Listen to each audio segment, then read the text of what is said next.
Well, there's so much to talk about, I better get on to the big enchilada.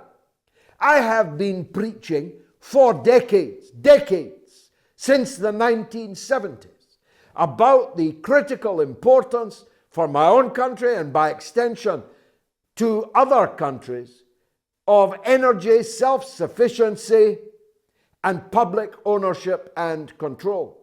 I did it for the first time when the late and great Mr. Benn set up the British National Oil Corporation, when Britain's oil resources, bonanza, was just starting to come ashore, at the very time the oil prices had quadrupled as a result of the Arab-Israeli War in 1973.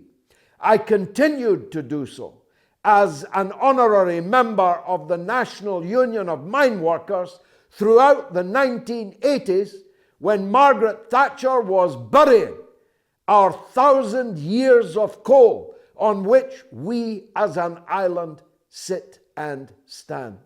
When we murdered the mining communities, when we destroyed the Mineworkers Union for political malice and spite, and then flooded our own coal mines, which if we had not flooded, we would now be quickly putting back into production.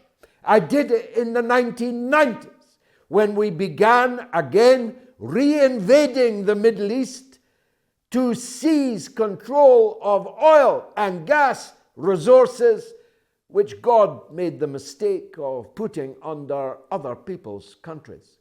And even those that were with me up until this point, I'm about to lose some of you.